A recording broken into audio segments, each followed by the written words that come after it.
요즘 제 머리에서 종종 되뇌어지는 것들 중에 그 인생은 숨은 그림 찾기다.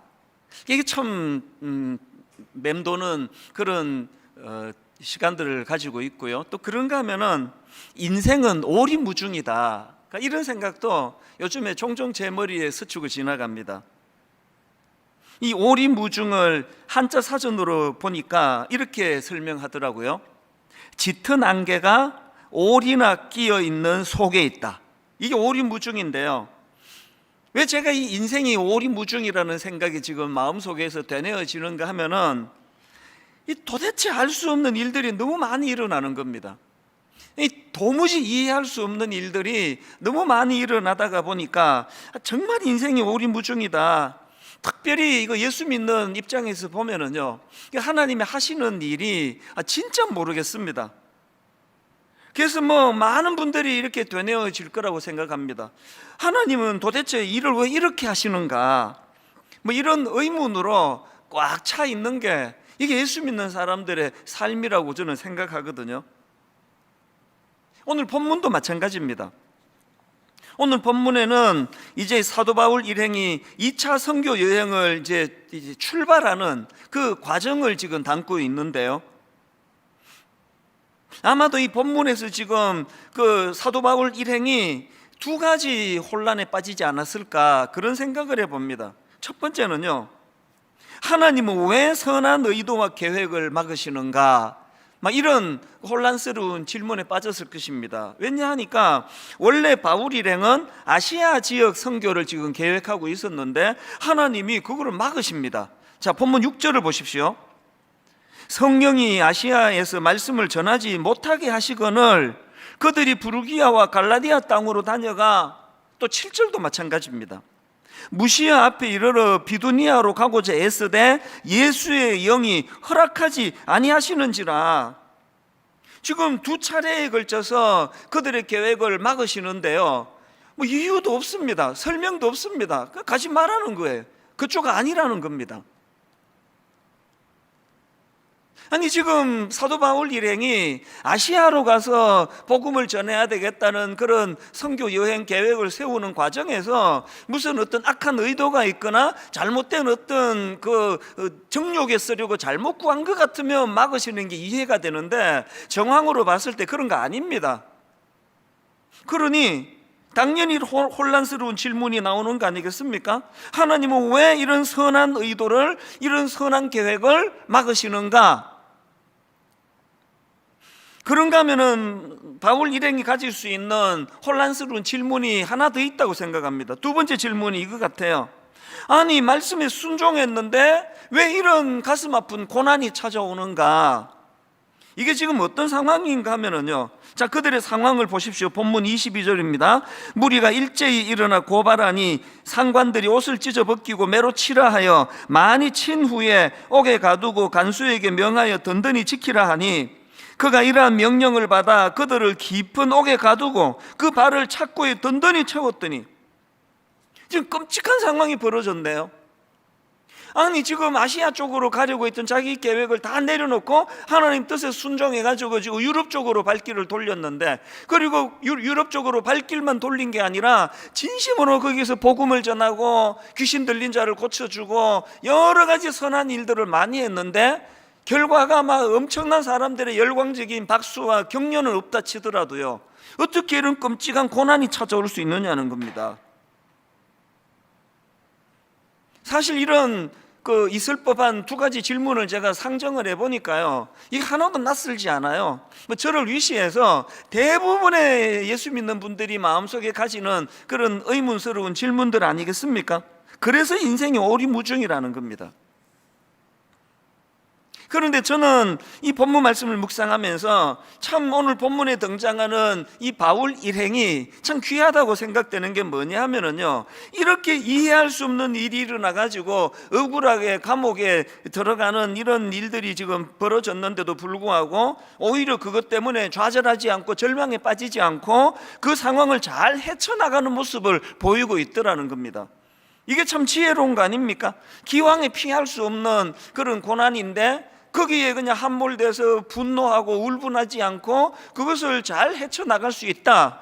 그래서 저는 이런 사도 바울의 모습과 그 일행들의 모습을 보면서 여기서 우리가 인생의 그 법칙, 이 배워야 할 게 좀 많이 있다, 그런 생각을 제가 하게 된 겁니다. 오늘 본문에서 여러분 우리가 배우고 익혀야 될 몇 가지들이 발견이 되는데요, 이것들을 좀 나누어 보자는 겁니다. 오늘 본문에서는 우리 삶 속에서 배우고 익혀야 될 중요한 것들, 이것들을 몇 가지 발견하는데, 그 중에 첫 번째가 뭐냐? 긍정적인 수용의 태도입니다. 자, 6절을 한번 보십시오. 성령이 아시아에서 말씀을 전하지 못하게 하시거늘 그들이 부르기아와 갈라디아 땅으로 다녀가, 이 지금 굉장히 간단하게 묘사된 거 아닙니까? 이게요, 복잡하게 묘사되자면 한도 끝도 없습니다. 성령이 아시아에서 말씀을 전하지 못하게 하시거늘, 아니 왜 막으시느냐고, 이유를 설명해 보시라고, 이유를 설명하셔야 내가 순종하겠노라고, 이렇게 복잡한 거 하나도 없고요, 그냥 있는 그대로 다 수용하는 거 아닙니까? 그래서 제가 긍정적인 수용 이렇게 잡은 겁니다. 아무 토를 달지 않습니다. 그냥 수용하는 거예요. 제가 이런 바울 일행의 모습을 보면서 그 예전에 읽었던 데이비드 깁슨이 쓴 인생 전도서를 읽다, 거기에 나오는 한 대목이 불쑥 떠올랐습니다. 어떤 대목인지 한번 들어보십시오. 우리 집 아이들의 불만은 내 아내와 내가 아이들보다 더 큰 그림을 볼 수 있고, 종종 아이들이 정말 이해하지 못하는 목표를 위해 일하는 데서 대부분 기인한다. 무슨 뜻인지 아시겠죠? 여러분, 우리 집도 그렇고 대부분의 자녀에게 이르는지, 특히 사춘기 아이들은 부모 말씀에 순종을 안 해요. 그리고 아무리 설명해줘도 이해를 못합니다. 그들이 가진 불만의 근본적인 문제는 부모님이 자기들이 그리지 못하는 큰 그림을 그리면서 설명하기 때문이에요. 그러니까 아무리 설명해도 자기는 겪은 적이 없거든요. 오늘 본문에 그 바울 일행이 아시아로 가기를 원하는데 유럽으로 가라 하시는 말씀 앞에 아무 토를 달지 않는 건, 그걸 또 제가 귀하다 생각하는 건, 바로 여러분, 우리 인간은요 오리무중 맞습니다. 왜 오리무중입니까? 영혼과 영혼을 이어 연결하시는 그 하나님의 일하심을 이런 단편적인 삶밖에 살 수 없는 우리가 어떻게 다 알겠냐고요. 그 제일 미련한 게 그 사춘기 아이 같은 사람들입니다. 하나님 다 설명해 주세요. 하나님 다 이해하면, 내가 다 이해가 되면 그럼 내가 순종하겠습니다. 그거 아니에요. 그냥 순종하는 거예요. 제가 이 대목을 예전에 그 책을 읽다가 이렇게 그 페이지를 접어놓고 밑줄도 꺼놨기 때문에요, 이번에 이거 찾는데 금방 찾았습니다. 제가 왜 이렇게 밑줄 꺼놓게 했는지 아십니까? 언젠가 우리 집 애들한테 이것 좀 읽어주려고. 너희들이 다 이해할 수 없어도 아빠는 수많은 사람을 상대하는 사람 아니니, 그래서 그냥 이해하려고 하지 말고 있는 대로 순종하면은 이게 너희들에게 참 유익하다. 제가 이 이야기를 꼭 해주고 싶었거든요. 하나님 앞에서 우리도 그렇습니다. 지혜로운 사람은요, 영원하신 하나님의 계획 앞에 그냥 순종하는 겁니다. 제가 이 훈련해야 되겠다 생각했던 게 한 40대 후반, 50대 초반 정도로 기억이 되는데요, 그래서 토달지 않고 일어나는 모든 일들에 대해서 무조건 순종해보자, 순종하며 제가 이거를 수용해보자, 제 인생이 본격적으로 편해진 게 그때부터입니다. 한번 해보세요. 코로나19가 딱 터졌을 때요, 저 갈등 없었습니다. 아니 왜 이런 일이 일어나지? 왜 모든 스케줄이 지금 다 이게 지금 차질이 생기게 되지? 제가 이런 질문을 해본 적이 없습니다. 그냥 받아들이니까요 갈등이 없습니다. 그래서 지난 한 해 내내 이 상황에서 어떻게 설교해야, 이 상황에서 어떻게 목회해야 우리 성도님들이 갈등 겪지 않도록 할 건가, 그거 하나만 골똘히 생각하니까 목회가 그렇게 어렵지 않았습니다. 어떤 분들은 인사로 아이고 요새 목사님 뭐 편하시겠네요, 천만의 말씀이에요. 훨씬 바빠졌습니다. 계속 교육자들하고 비상회의를 가지면서 이 상황에서 어떻게 하는 것이 우리 성도님들에게 가장 적절한 가이드 역할을 할 수 있는 건지를 불철주야 연구하고 노력해 왔기 때문에 혼란 없이 여기까지 온 거라고 저는 생각하거든요. 여러분이 사도 바울이 보여주는, 그 일행이 보여주는 긍정적인 수용의 태도가 이렇게 중요한 겁니다. 그런가 하면 두 번째로 오늘 본문에서 우리가 배우고 익혀야 되는 게 하나 더 있는데요, 선택적인 감사입니다. 이게 무슨 의미인지를 제가 설명해 드릴게요. 자, 오늘 본문 24절입니다. 그가 이러한 명령을 받아 그들을 깊은 옥에 가두고 그 발을 착고에 든든히 채웠더니, 이런 일이 벌어졌습니다. 그랬더니 25절, 한밤중에 바울과 실라가 기도하고 하나님을 찬송하며. 왜 제가 이 제목을 선택적 감사라고 했느냐 하면은요, 그 밤에요, 바울과 실라가 선택할 요소가 많았습니다. 분노를 택할 수 있습니다. 하나님께 서운함을 택할 수 있습니다. 하나님 무슨 일을 이렇게 하시느냐고요. 아니 내가 뭘 순종 안 했습니까? 아니 내가 뭘 잘못했습니까? 칭찬까지는 바라지 않는데 아니 어떻게 감옥입니까? 얼마든지 그렇게 할 수 있는 상황이에요. 그런데 제가 왜 선택적 감사를 했느냐, 사도 바울, 바울과 실라는요, 한밤중에 하나님은 원망하고 분노해서 분노로 잠을 이루는 그 길을 택하지 아니하고 찬양을 택한 거예요. 감사를 택한 겁니다. 그래서 선택적 감사라는 겁니다. 본능에서 일어나는 감사는 그건 나중에 결과물이고요, 우리는 이 감사라는 건 내가 택할 수 있는 사안이라는 걸 아셔야 된다는 겁니다.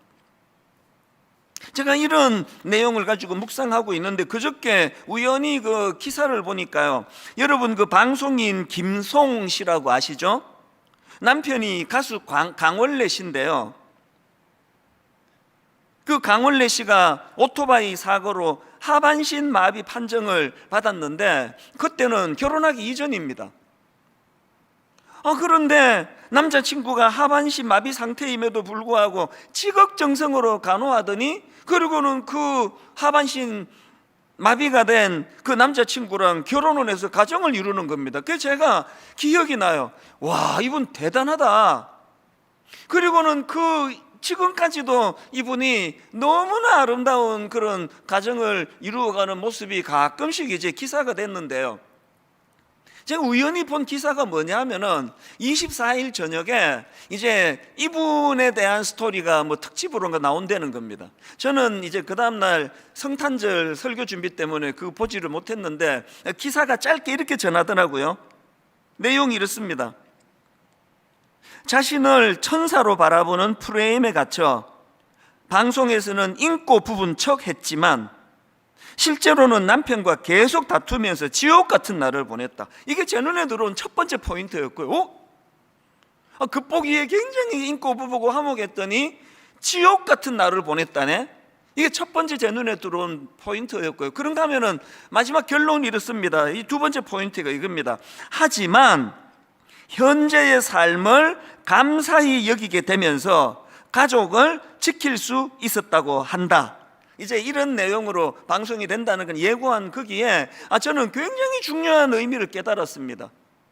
그러고 보니까요, 오늘 본문도 마찬가지예요. 24절에서 그들이 지금 감옥에 갇혀 발에 착고에 든든히 채웠더니 하는 24절하고요, 그 상황의 한밤중에 바울과 실라가 기도하고 하나님을 찬송하매라는 25절, 저는 이런 생각을 해요. 이 24절과 25절 사이에는요, 엄청나게 많은 내용이 생략이 돼 있다는 거예요. 아무 생각 없이 감옥에 갔는데도 할렐루야 그러면 그 맛이 간 사람입니다. 사도 바울 그런 사람 아니에요.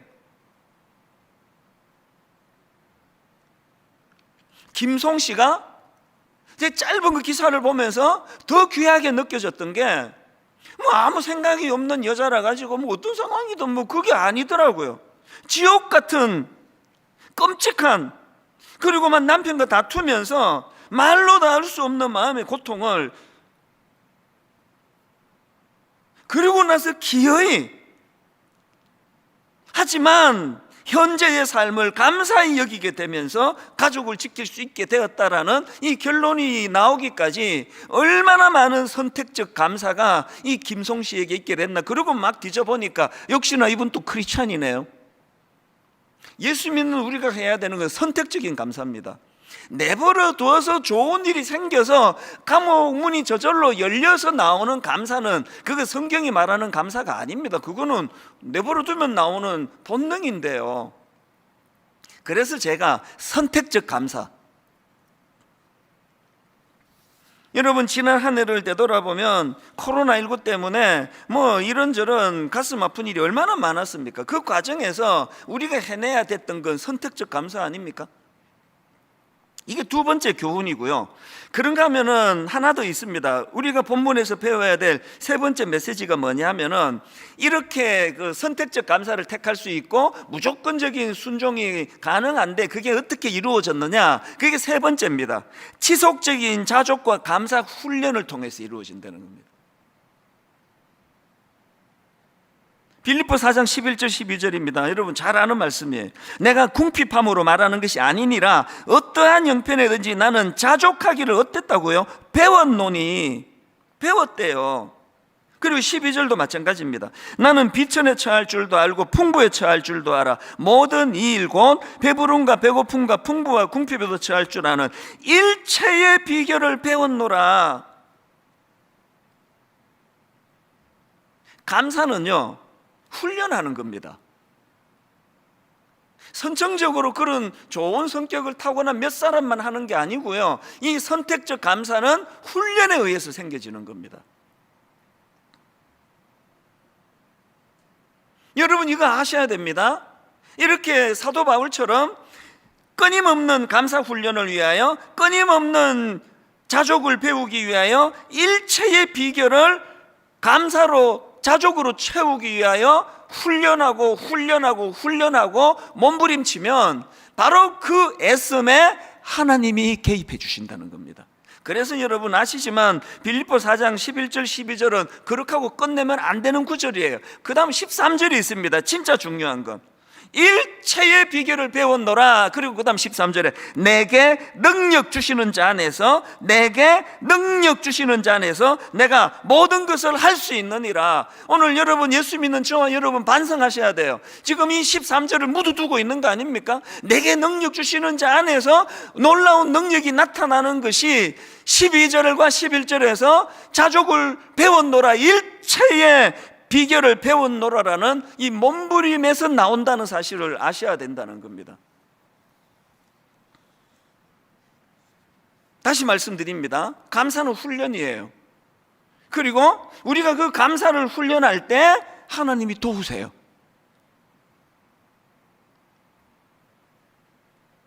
그렇기 때문에 이 사도 바울이 보여준 지속적인 자족 훈련, 이거는요 다름 아닌 시선을 바꾸는 훈련입니다. 13절에 내게 능력 주시는 자, 이게 보여지기 시작하는 게 이게 자족 훈련이거든요. 그러니까 이 훈련이 안 된 사람은 사도 바울처럼 차가운 감옥만 보여요. 착고로 묶여있는 초라한 자기만 보여요. 두들겨 맞아가지고 그냥 욱신욱신 먹던 얼굴만 보여요. 그런데 이 자족훈련이 이루어진 바울 같은 사람은 그런 현실과 상황이 보이는 게 아니라 그런 현실과 상황 너머에 계시는 내게 능력 주시는 자, 그분이 보여지기 시작하는 거, 이게 자족훈련입니다. 그래서 C.S. 루이스가 이런 말을 했습니다. 시선이 예수 그리스도를 향해 있는 그 사람이 그리스도인이다.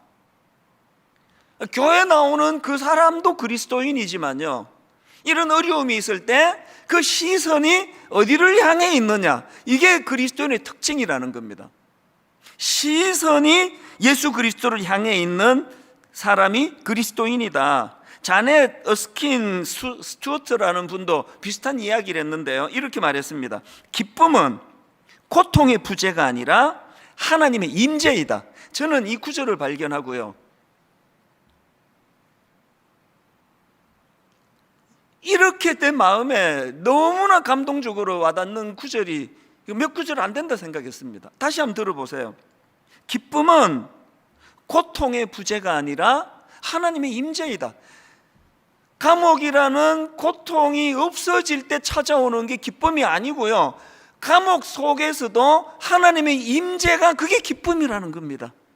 여러분, 언제까지 우리가 환경 좋아질 때까지 기다리고 있겠냐고요. 기쁨은 고통의 부재가 아니라 하나님의 임재이다. 그런가 하면은 페리 노블이 쓴 삶의 어떤 순간에도 하나님, 이 책에 나온 한 대목인데요, 이것도 너무 감동적입니다. 인생 최대의 문제점은 죄를 짓는 것이 아니라 예수 그리스도를 모르는 것이다. 죄 안 짓는다고 감사가 나오던가요? 죄 안 짓는다고 기쁨이 회복됩니까? 인생 최대의 문제점은 죄를 짓는 것이 아니라 예수 그리스도를 모르는 것이다. 이런 점에서 저는 올 한 해를 이 성경 구절로 마무리 지어지면 좋겠습니다. 시편 62편 5절, 나의 영혼아 잠잠히 하나님만 바라라. 나의 영혼아 잠잠히 하나님만 바라라. 물은 나의 소망이 그로부터 나오는도다. 여러분, 이 말씀으로 올 한 해가 마무리될 수만 있다면 코로나19 때문에 어긋나버렸던 수많은 계획들, 코로나19 때문에 혼란스러웠던 그 모든 것들이 재료가 되어서 내 마음에 기쁨과 감사를 주게 되는 능력이 나타나는 줄로 믿으시기를 바랍니다.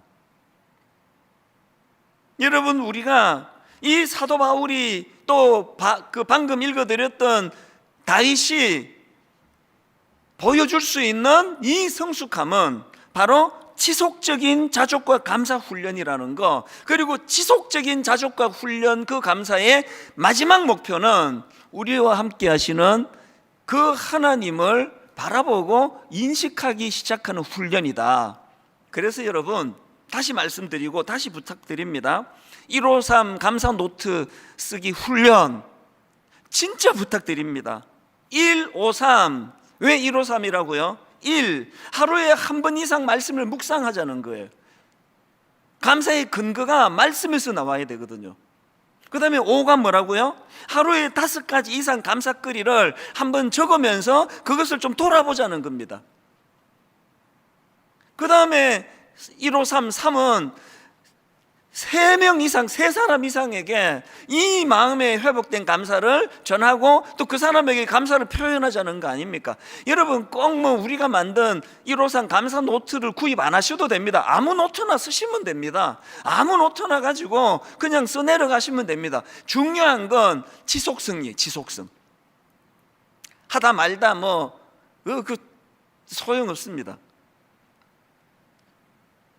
전문가들의 견해에 따르면요, 이 새로운 습관이 몸에 익숙해지는데, 몸에 배는데 대략 한 3주, 한 21일 정도가 걸린답니다. 한 3주 정도는 지속적으로 해야 이게 이제 즐거움도 느껴지기 시작하고 이게 내 몸에 배어지는 겁니다. 그런데요, 근래에 나온 그 유니버시티 칼리지 런던 캠퍼스에서 나온 발표, 그 연구 결과를 보면은 또 다른 주장을 해요. 사람이 진정한 행동의 변화를 일으키려면 3주 갖고는 안 되고요, 약 2달에서 6달 정도의 시간이 필요하다는 겁니다. 뭐가 맞는지 모르지만요, 우리는 21일만이라도 해보자고요. 이게 지속적인 훈련 아닙니까? 감사 훈련. 그래서 이제 제가 하루에 10,000보씩 걸어야 되겠다 그러고 새벽에 나가가지고 막 10,000보를 여름에 많이 걸은, 요즘 추워서 또 주춤해졌는데 여름에 막 그렇게 10,000보씩 걸을 때는요, 시간이 됐는데 제가 안 나가면 몸이 못 견뎌해요. 기어에 나가게 만들어요. 이 몸에 배는 거예요. 감사도 마찬가지입니다. 21일간 훈련해서 이루어지든지 2달에서 6개월 해야 이루어지는지 모르지만 그거 만들자는 겁니다. 이 감사가 몸에 배도록. 그래서 감옥에서도 선택적인 감사가 저절로 나올 수 있도록, 그래야 내게 능력 주시는 자 안에서 오늘도 하나님이 나와 함께 일하신다는 걸 맛볼 수 있기 때문입니다. 여러분, 오늘 이 한 해를 마무리하는 맨 마지막 주일인데요, 내년에 우리가 꿈꾼다면 이 3가지를 꿈꾸면 좋겠습니다. 이 긍정적인 이 수용이 필요합니다. 자꾸 내 인생에 일어나는 것에 대해서 토달고 자꾸 그걸 가지고 이해를 못하겠다고 원망하고, 그래서 아무것도 달라지는 거 없습니다. 수용하는 거예요. 복잡하게 생각할 거 없습니다. 그냥 수용하는 거예요.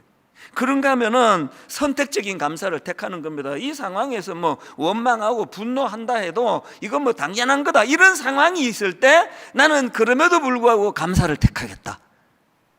그리고 제일 중요한 거, 이 모든 것들은 지속적인 자족 훈련, 감사 훈련을 통해서 이루어진다.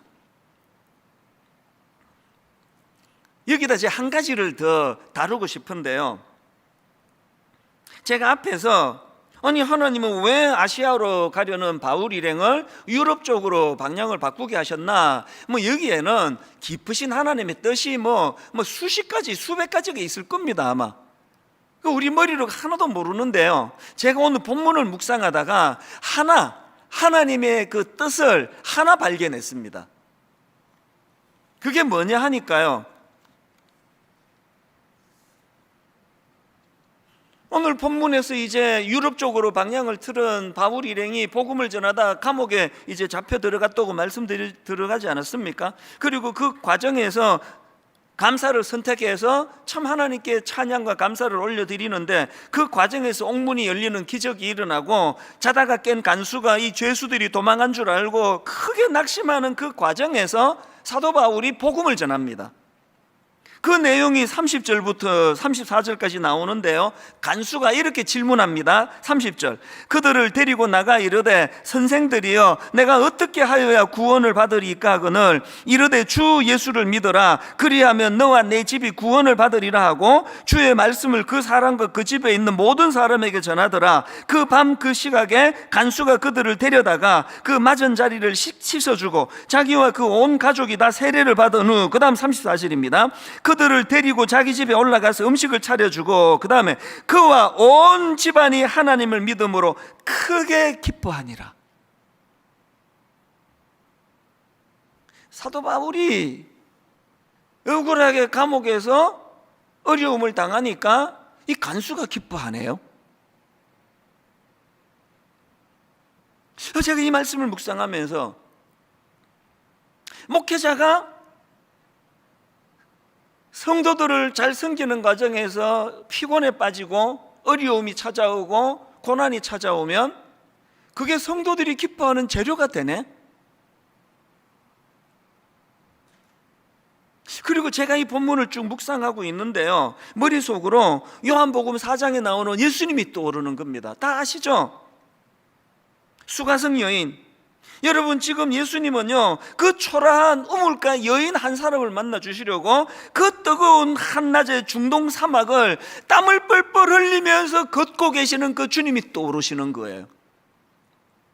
그래서 제가 답을 찾은 겁니다. 왜 하나님은 아시아로 가려는 바울 일행을 방향을 바꾸어서 유럽 쪽으로 돌리셨나? 수많은 이유 중에 하나를 제가 발견한 겁니다. 왜 사도 바울이 감옥에 갇혀야 하느냐고요? 간수가 예수님을 영접하고 온 가족이 구원받는 그 일이 필요했기 때문입니다. 제 마음에 감동이 밀려온 대목이 이겁니다. 한 사람의 생명을 살리시는 일에 온 마음을 담고 계시는 하나님. 그런가 하면 사도 바울 일행의 선택적인 감사가 생명을 살려내는 열매를 가져왔다는 것. 여러분, 한 영혼에 대한 관심 모르긴 해도요, 그 놀라운 예수 그리스도를 영접하고 온 가족이 기쁨으로 그렇게 감격하는 그 모습을 보면서 바울과 실라의 모든 수고의 피곤이 다 풀렸을 거라 생각해요. 모든 의문이 다 풀렸을 거라 생각해요. 저 확신합니다. 이 일 때문에 우리를 이리로 인도하셨구나. 한 영혼에 대한 관심. 제가 이런 말씀을 지난주 중에 묵상을 하고 있는데 우리 찬양 인도하는 목사님한테 메일이 온 겁니다. 제가 지난주에 이번 성탄절 헌금은 이제 미자리 교회를 위해서 쓰게 되고, 그리고 또 경제적으로 어려운 우리 어린아이들이나 미혼모나 약자들을 위해서 쓰겠다고 그런 이제 설교를 하지 않았습니까? 그런 설교가 한창 진행되고 있는 그 산부 예배 때 이런 일이 일어난 겁니다. 그 목사님이 보내준 편지를 한번 읽어드리겠습니다. 목사님, 지난 주일 산부 예배 때 간사님으로부터 급히 교문 앞으로 나와달라는 연락을 받았습니다. 바로 나설 수 없는 상황이라 설교를 시작할 때가 되었어야 교문 앞으로 나가게 되었습니다. 교문 앞에는 우리 교회에 등록하지 않으신 성도님이셨는데 담임 목사님 말씀을 듣고 성탄 헌금을 하기 위해서 오셨다는 말씀을 하셨습니다. 종이 쇼핑백을 저에게 건네시면서 교회에 헌금을 전달하길 원하셔서 기다리셨다는 말씀을 하시고는 돌아가셨습니다. 여러분, 그 장면이 이 편지를 읽는데 너무 감동이 되는 겁니다. 이분이 지금 왜 산부 예배 그 문도 지금 닫혀 있는 이 추운 겨울에 그 문 앞에 서 계셨습니까? 그리고 왜 그 쇼핑백에다가 그 큰 헌금을 담아가지고 왜 오셨습니까? 그 다음날 송금해도 되는 거 아닙니까? 그 다음날 전해줘도 되는 거 아닙니까? 그리고 지금 코로나19 때문에 대부분의 교역자들과 직원들이 다 지금 댁에서 가정에서 예배를 드리기 때문에 지금 여기 본당에 한 7, 8명 앉아 있거든요, 교역자가. 이 찬양 인도해야 되니까 지금 교문 앞으로 나가라 그러는데 그분 입장에서 한 20분 이상을 기다려야 되는 거 아니냐고요. 아니, 이렇게 기다려도 안 나오느냐고. 그 추위에 떨면서 이분이 전해주고자 하셨던 그 종이 쇼핑백 안에 들어있던 그 큰 헌금을 왜 1부 예배나 2부 예배 때 그 설교를 들으셨다면 바로 달려나와 이것을 전해주지 않으면 안 됐나? 그게 바로 이분이 가진 그 한 사람에 대한, 약자 한 사람에 대한 사랑의 표현이었다고 저는 생각하거든요. 그걸 감동이 되는 겁니다.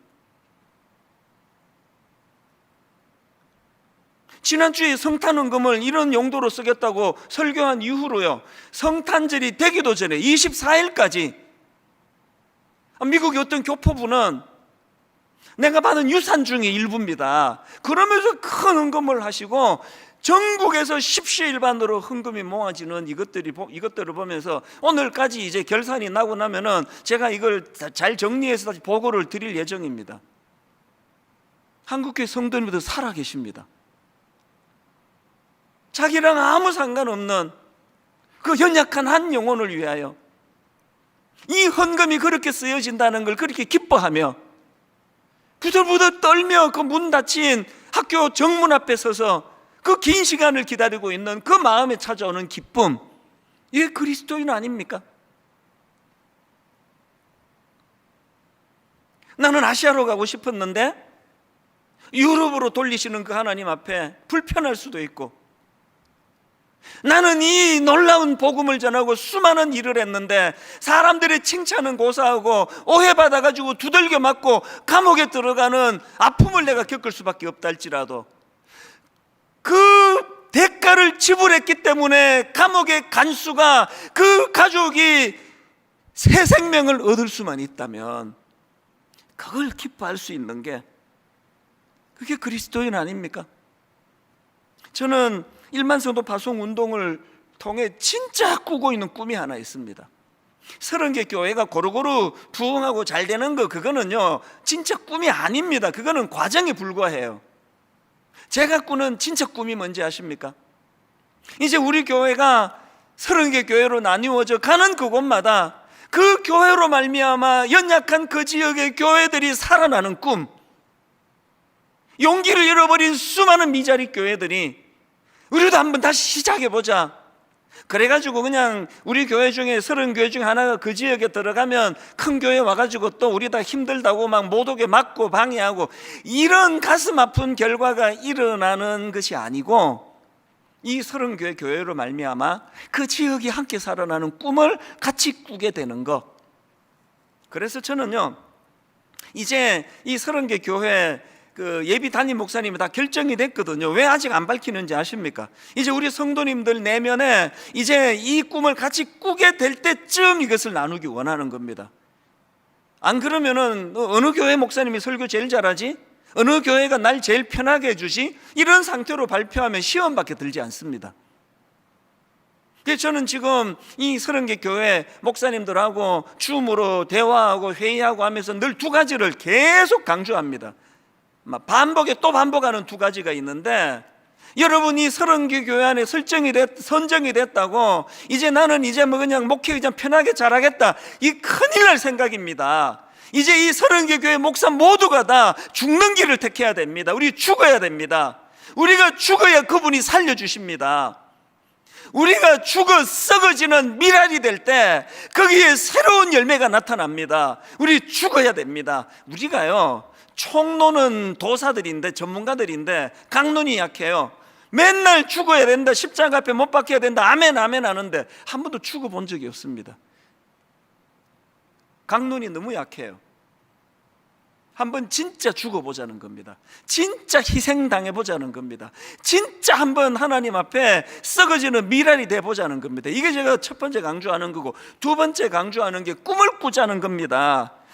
이제 이 30개 교회가 60개 교회, 90개 교회, 120개 교회, 이제 주변의 모든 조금 이제 자립이 되는 교회들이라면 약한 교회들을 향하여 같이 나누고 같이 꿈을 꾸고, 이런 무브먼트가, 운동이 일어나게 되기를 저는 바랍니다.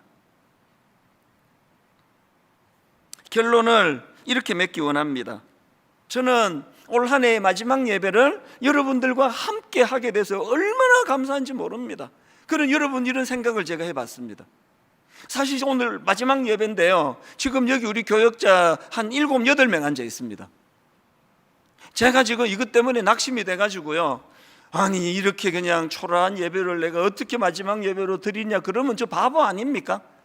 여러분이 눈으로 보여지는 우리 목회자들은 7, 8명밖에 안 되지만 저는 알고 있습니다. 이 시간에 원근각처에서 수많은 믿음의 동력자들이 함께 예배하며 함께 꿈을 꾸며 함께 기도하는 어마어마한 놀라운 일들이 지금 이 시간 일어나고 있다고 저는 믿거든요. 그래서 낙심이 없습니다. 여러분, 지금 제가 7명 앉혀놓고 설교하는 같이 힘이 쭉 빠진 설교를 합니까? 임마누엘 주님이 계세요. 그리고 저는 오늘 본문에서요, 바울과 실라가 감옥에서 같이 찬양하는 그 모습이 너무 아름다운 겁니다. 함께 꿈을 꾸는 겁니다. 무엇보다도 지금 눈으로 이 예배를 드리는 수많은 분들이 보이지 않지만 그들이 실체로 예배 드리는 것처럼 임마누엘 되시는 그 주님, 우리와 함께 하시는 그 주님, 이거를 볼 수 있는 눈이 필요하다는 거죠.